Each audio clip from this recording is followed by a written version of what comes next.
আচ্ছা, কখনো কি শান্ত হয়ে বসে ভেবে দেখেছেন আমাদের এই ছোট্ট দেশটা আসলে টিকে আছে কিভাবে? কোনো জাদুর কাঠি কিন্তু এখানে নেই। এই দেশটা দাঁড়িয়ে আছে আপনার, আমার আর আমাদের চারপাশের কোটি কোটি মানুষের ঘামের ওপর।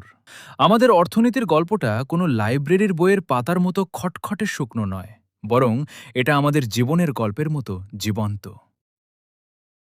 প্রথমেই দেখুন আমাদের সেই সব মানুষদের কথা যারা রোদ বৃষ্টির তোয়াক্কা না করে মাঠে থাকে। হাড় ভাঙা খাটুনি দিয়ে কৃষক যখন ধান ফলায়, তখনই আমাদের ডাইনিং টেবিলে ভাতের থালাটা পূর্ণ হয়। শুধু ধান নয়, মাছ সবজি উৎপাদনেও আজ আমরা পুরো বিশ্বকে তাক লাগিয়ে দিচ্ছি। এটাই আমাদের প্রথম বড় শক্তি। এরপর যদি শহরের দিকে তাকাই, দেখবেন ভোরে একদল মানুষ লাইন ধরে কারখানায় যাচ্ছে। আমাদের মায়েরা বোনেরা মেশিনের চাকার সাথে তাল মিলিয়ে যে পোশাকগুলো বানাচ্ছে, সেগুলোই কিন্তু আজ ইউরোপ আমেরিকার বড় বড় শপিং মলে মেড ইন বাংলাদেশ ট্যাগ লাগিয়ে তাপিয়ে বেড়াচ্ছে। ভাবতেই বুকটা গর্বে ভরে ওঠে না? আর ওই যে আমাদের প্রতিবেশী বড় ভাই বা পরিচিত কাকা, যারা পরিবার পরিজন ছেড়ে মরুভূমির গরমে কিংবা বিদেশের কনকনে ঠান্ডায় দিনরাত এক করে কাজ করছে, তাদের কথা কি ভোলা যায়?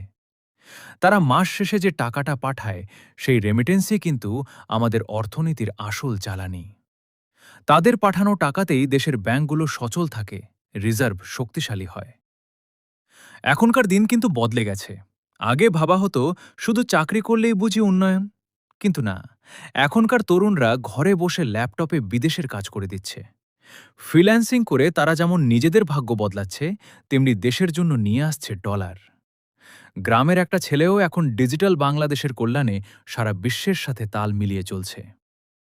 আর অবকাঠামোর কথা যদি বলি, পদ্মা সেতু, মেট্রো রেল কিংবা এক্সপ্রেসওয়ে, এগুলো শুধু সিমেন্ট বালুর কাঠামো নয়, এগুলো আমাদের আত্মবিশ্বাসের প্রতীক। এক জেলা থেকে অন্য জেলায় যাওয়া এখন কত সহজ। এই যাতায়াত ব্যবস্থা ভালো হওয়া মানেই বাণিজ্য আরও গতি পাওয়া।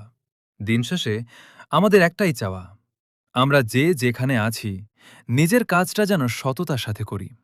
দলাদলি বা কাদা ছোড়াছুড়ি করে সময় নষ্ট না করে আমরা যদি হাত মিলিয়ে কাজ করি, তবে এই দেশকে কেউ থামিয়ে রাখতে পারবে না।